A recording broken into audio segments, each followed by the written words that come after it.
je vais juste faire un petit zoom sur le pouvoir des vibrations, du son, de la couleur et des mandalas. Tout à l'heure, je vous disais que nous sommes tous des êtres de vibration, de l'esprit jusqu'aux molécules de nos corps. J'ai eu l'expérience il y a quelques années, mais j'en parlerai peut-être tout à l'heure, on va voir. J'ai fait la rencontre d'un chercheur en physique quantique. Il est à la pointe de la physique quantique, et à la pointe de la biologie moléculaire. Et on a fait un échange de travaux. Je lui ai fait écouter mes sons et montrer mes mandalas. Et lui, j'ai servi de cobaye. Et c'est grâce à lui que j'ai découvert que j'avais une technicité au niveau des sons qui était analogue à la sienne. Je suis capable de faire des séquences de sons qui reprogramment l'ADN. Par contre, j'ai des mandalas qui sont capables de reprogrammer l'ADN et même lui, il ne sait pas faire. C'est grâce à lui que j'ai continué parce qu'à l'époque, j'avais que mon ressenti. J'avais aucune compréhension intellectuelle de ce qui se passait. Je faisais toutes les choses avec le ressenti. J'avais aucune connaissance des approches quantiques. C'est après que j'ai commencé à m'y intéresser. Et donc, c'est lui qui a validé tout ce que je vous raconte. Voilà. Donc, tout ça pour vous dire qu'effectivement, l'esprit et la matière, c'est une vision dichotomique d'opposer deux vibrations différentes qui sont une. L'esprit n'est pas supérieur à la matière et la matière n'est pas ingrate, la matière n'est pas plus basse que l'esprit parce que c'est comme dans une télévision. Quand vous passez de France Inter à Europe 1, sauf si les programmes vous plaisent ou vous plaisent pas, on ne va pas dire Europe 1, la fréquence est haute, c'est magnifique, c'est la lumière, et France Inter, la fréquence est basse, bah, c'est du caca, c'est de l'obscurité. C'est des fréquences. Dans la vision de la source, il n'y a pas d'évaluation des fréquences. Il y a des fréquences qui vous font vivre telle ou telle expérience, bien évidemment, et des expériences qui vous font vivre d'autres expériences. Quand on est dans des fréquences qui sont très hautes, bah, la conscience s'ouvre, elle se remplit de lumière et d'amour, et là vous commencez à pouvoir sentir qui vous êtes vraiment. Et quand on est dans des fréquences très très basses, ben, ça obscurcit la conscience et on est enfermé. Mais là-dedans, il n'y a pas de bien et de mal, c'est juste un effet quantique. Oui.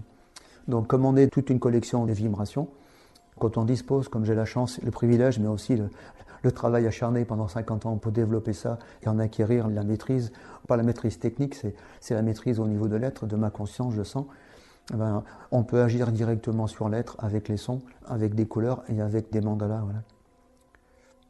Donc actuellement, je sais en conscience de veille l'impact des sons sur une dizaine d'octaves en amplitude. Chaque note, je sais comment elle travaille sur l'être humain au niveau de l'inconscient.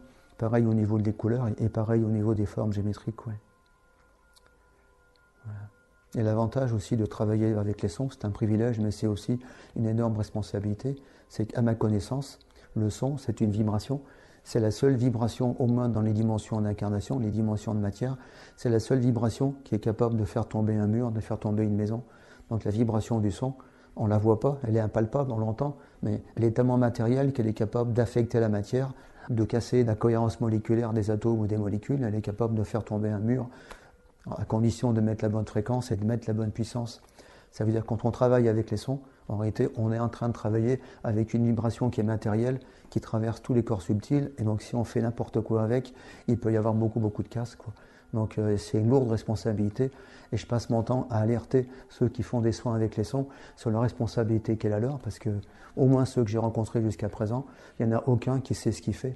Ils me disent tous, je fais ça par ressenti, par intuition. Je prends mes bols tibétains, je les fais chanter, je fais 3-4 allers-retours, je change de bol parce que je pense que c'est celui-là qui est bon. Mais ils n'ont pas la conscience à chaque instant de le son, qu'est-ce qu'il est en train de faire sur la personne qui est là. Et ça, c'est une responsabilité, parce que quand on n'a pas conscience, même si on est sincère, on a émis de bonnes intentions, le jour où la personne vous envole le son, par exemple, je vais prendre un exemple classique, c'est la couleur verte. Vous savez tous que, comme moi, le vert, c'est la couleur du chakra du cœur. En gros, souvent, dans les soins énergétiques, on dit envoyez quelqu'un qui va bien, vous envoyez du vert ou du rose. Ben, si quelqu'un elle porte une énorme blessure sur la fréquence rose ou la fréquence verte, plus vous lui envoyez du vert et du rose, et plus vite il va péter les plombs. Si vous touchez une blessure qui va être énorme, vous ne savez même pas la blessure que vous allez toucher, il y a la personne qui va pleurer, qui va faire vraiment, comme on appelle ça déjà, une catharsis, et vous ne serez pas capable de le récupérer. Ça veut dire toutes ces belles règles qu'on apprend sur Terre depuis longtemps et que j'ai appris à mettre à la poubelle, que le rouge il fait ceci, que le vert il fait cela. Il n'y a qu'une chose qui est bon, c'est quand vous savez le patient dans quel état il est, et vous savez automatiquement, en fonction de la fréquence de la douleur que vous sentez, vous savez quelles sont les fréquences de couleur, de son dont il a besoin pour guérir. Et je fonctionne sans aucun référentiel.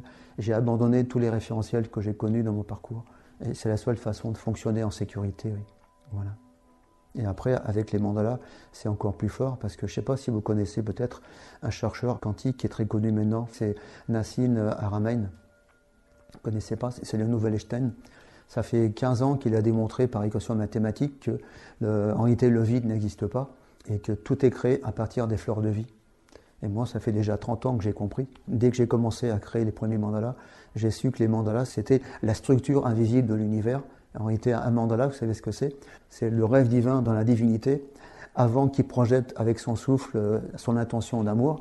Quand il fait ça, le mandala il sort, il commence à apparaître, il commence à attirer la matière en fonction de la forme géométrique et des couleurs. Ça crée la matière, et là vous avez un univers qui apparaît, vous avez un être humain qui apparaît, vous avez une fourmi qui apparaît.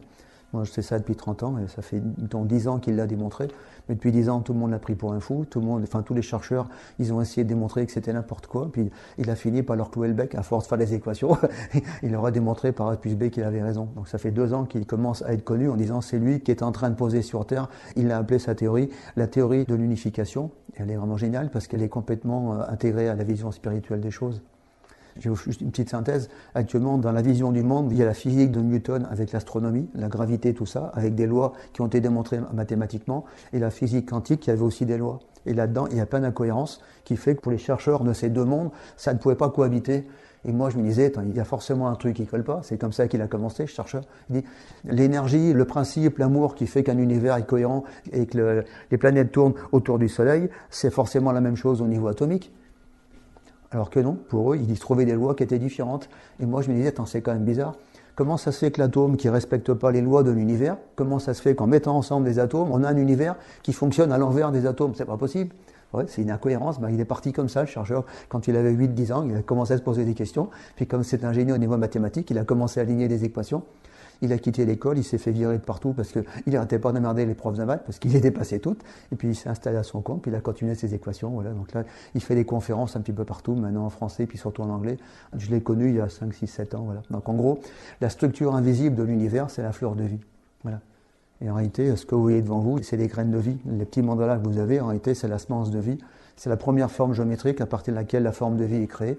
Et en plus, il n'y a pas seulement que la forme de vie avec 6 pétales, il y a aussi des fleurs à 4 pétales, comme je l'ai fait, voilà. Et donc, je me suis rendu compte, quand après j'ai rencontré un chercheur français qui s'appelle Joël Steinheimer, il s'est rendu compte lui aussi que quand on fait des formes géométriques comme ça, même si c'est des carrés et des rectangles, c'est pas que des cercles, ça a un impact direct au niveau de l'ADN, voilà. Voilà. Tout ça pour vous dire que quand on a la capacité de travailler avec la vibration du son, la vibration de la couleur, la vibration des mandalas, on touche l'être au niveau le plus bas, donc au niveau cellulaire et même en dessous, et on touche tous les plans à la fois. C'est pour ça que c'est vraiment puissant, oui. Voilà, donc ça c'est, je viens de vous expliquer la puissance de la vibration quantique du son, de la couleur et de la forme géométrique, ouais.